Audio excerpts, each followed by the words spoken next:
তো আজ থেকে বেশ কয়েক বছর আগে যখন পিক্সেল 3 বের হয় মার্কেটে, তখন থেকেই মূলত আমি পিক্সেলের সাথে পরিচিত হই। আমাদের বাংলাদেশে তখন সবথেকে বড় টেক চ্যানেল ছিল অ্যান্ড্রয়েড টোটো কোম্পানি।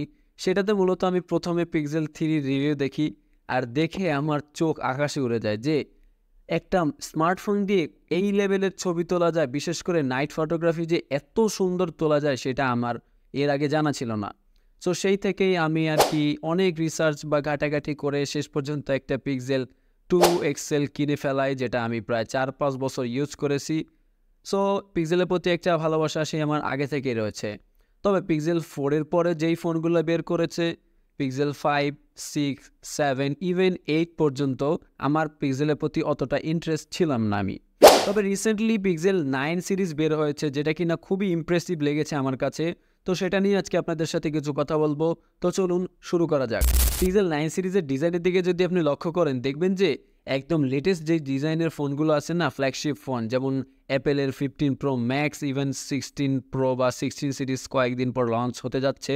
তারপরে হচ্ছে স্যামসাংয়ের যে ফ্ল্যাগশিপ ফোন আছে S24 আলট্রা, এইগুলোর যে ডিজাইন রয়েছে না, একদম সেম টু সেম টাইপের ডিজাইন পিক্সেল এবার ইন্ট্রোডিউস করেছে আমাদের সামনে। যার কারণে পিক্সেলের 9 সিরিজের যেই ফোনগুলো আছে, প্রিভিয়াস সব পিক্সেলের থেকে আমার কাছে এইটার ডিজাইন অনেক ভালো লেগেছে। হয়তোবা আপনারা অনেকেই ডিজাইন দেখে বলতে পারেন যে পিক্সেল লিটারালি আইফোনের কপি হতে যাচ্ছে।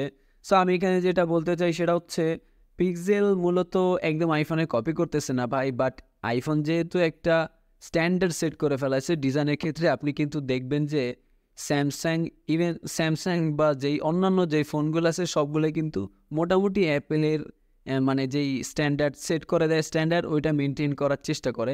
এখানে আমি খারাপ কিছু দেখতেছি না, কারণ আমরা কনজিউমাররা যদি ভালো কিছু পাই তাহলে কপি করতে সমস্যা কোথায়, যদিও তারা এক্স্যাক্ট কপি করতেছে না। পিক্সেল 9 কিন্তু একদম বর্তমান জেনারেশনের সব থেকে লেটেস্ট আপগ্রেডগুলো এসেছে এবং লেটেস্ট যে হার্ডওয়্যারগুলো আছে সেগুলোই ব্যবহার করা হয়েছে, আপনারা স্ক্রিনে অলরেডি দেখতে পাচ্ছেন।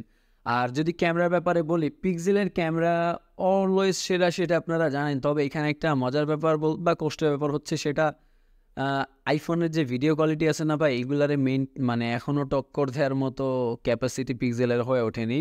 আপনি যদি স্টিল পিকচারের কথা বলেন, সেই ক্ষেত্রে অবভিয়াসলি পিক্সেল অনেক আগায় থাকবে আইফোন বা স্যামসাংয়ের ক্ষেত্রে। বাট এখানে আরেকটা সমস্যা কি জানেন, সেটা হচ্ছে অ্যাপেল যেহেতু তাদের 5x টেলিফটো লেন্সে পোর্ট্রেট তোলার সুযোগ দিচ্ছে, এখানে কিন্তু এটার সাথে কম্পিট করার মতো কোনো ফোন আপাতত মার্কেটে নেই। কারণ হচ্ছে যত জুম করে পোর্ট্রেট তোলার ক্যাপাসিটি দেওয়া হবে ফোনে, সেই পোর্ট্রেট ছবিগুলো তত বেশি রিয়েলিস্টিক লাগবে, সেটা আমরা সবাই জানি। আর অ্যাপেলের আর একটা ফিচার এসেছে যেটা আমার কাছে খুবই ভালো লেগেছে, সেটা হচ্ছে গ্রুপ ফটো ফিচার। বা গ্রুপ ফটো ফিচার বলতে, অনেক সময় আমরা ভাই ব্রাদাররা মিলে ঘুরতে টুরতে যাই কোথাও, সেখানে হয় কি, ধরেন আমি আমার ফ্রেন্ড সার্কেলে বেশিরভাগ ছবি তুলে দেয়া লাগে। সো আমি বেশিরভাগ সময় ছবিতে আসি না, ফ্রেমে আর কি আমি আসি না, মানে এটা একটা খুবই দুঃখের ব্যাপার। বাট পিক্সেল একটা সমস্যার সমাধান নিয়ে এসেছে, সেটা হচ্ছে আপনি এখন ধরেন গ্রুপ ফটো আমি তুলে দিব এবং আমি থাকবো ক্যামেরার বাইরে, তারপরে ওখান থেকে আর একজনকে পাঠিয়ে দিব, যে তারপরে আমি যাব হচ্ছে গিয়ে আবার ফ্রেমে, ওই অবস্থায় ফটোগুলার একটি পিক্সেল ধরে রাখবে, তারপরে আবার একটা ছবি তুলবে, দুইটার কম্বাইন করে একটা perfect group photo pixel create করে দেবে, যেটা কিনা অনেকের সমস্যার সমাধান করে দেবে, বিশেষ করে আমার মতো যারা ফ্রেন্ডের ছবি তুলে দেন গ্রুপ ফটো বাট নিজের ছবিতে ঢুকতে পারেন। আচ্ছা, এবার কথা বলা যাক এআই নিয়ে। আপনারা একটু খেয়াল করে দেখতে পারবেন যে বর্তমানে সকল কোম্পানিগুলো কিন্তু এআইয়ের দিকে খুব ভালোভাবে ফোকাস দিয়েছে। বিশেষ করে মোবাইল ফোন কোম্পানিগুলো তো এআইয়ের উপরে উঠে পড়ে লেগেছে, যেমন স্যামসাং, অ্যাপেল। আপনারা একটা জিনিস দেখেন, অ্যাপেলের একটা বিষয় যেটা না বললেই নয়, হয়তো অন্য ভিডিওতে বলতে পারতাম বাট এখানেই বলি, সেটা হচ্ছে এআই বলতে আমরা কি বুঝি? আর্টিফিশিয়াল ইন্টেলিজেন্স না, বাট অ্যাপেল এখানে একটা মজার কাজ করেছে, সেটা হচ্ছে AI equal to Apple intelligence. অর্থাৎ তারা এআই দিকে কত ফোকাস দিয়েছে দেখছেন। মানে অ্যাপেল হচ্ছে এআইরে তাদের নিজস্ব সম্পদ বানানোর চেষ্টা করতেছে। যাই হোক, মূলত এখন এআইয়ের দিকে সকল কোম্পানি ফোকাস দিচ্ছে। আর যদি এআইয়ের কথা আসে, সেক্ষেত্রে একটা জিনিস বলবো, এআই মূলত যেই মডেলে কাজ করে সেটা হচ্ছে তাকে হচ্ছে অনেক ইনপুট দিতে হয়, মানে অনেক ডেটা দিতে হয়।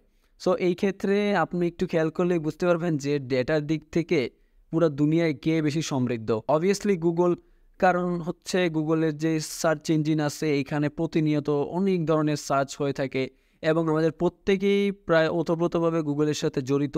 তাই আমাদের মোটামুটি কম বেশি সবারই ডেটা গুগলের কাছে রয়েছে।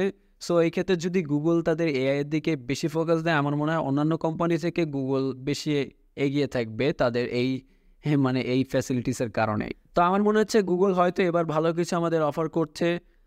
দেখা যাক, কয়েকদিন গেলে আমরা ফোনের রিভিউ টিভিউ আরও একটু ভালোভাবে দেখব। যখন কনজিউমারের কাছে একদম অ্যাভেলেবেলভাবে পৌঁছে যাবে, তখন এটার সমস্যা বা কোন ধরনের কী বা ইউজ করতেছে মানুষজন, এটা নিয়ে আমরা বিস্তারিত দেখতে পারবো। সো গুগল যদি তাদের যে নেটওয়ার্ক ইস্যু বা এই ধরনের অনেক যেই ছোটোখাটো বা বড়সড় যে প্রবলেমগুলো রয়েছে এগুলো যদি ফিক্স করতে পারে, তাহলে হয়তো গুগল মানুষের কাছে আরও জনপ্রিয় হয়ে উঠবে। তো ম্যানেজ করতে পারলে অবশ্যই আপনাদের সাথে গুগল 9 প্রো এক্সেল বা গুগল 9 সিরিজের ফোনের রিভিউ শেয়ার করব। তো ইনশাল্লাহ দেখা হবে আবারও নতুন কোনো ভিডিও নিয়ে। আসসালামু আলাইকুম, আল্লাহ হাফেজ।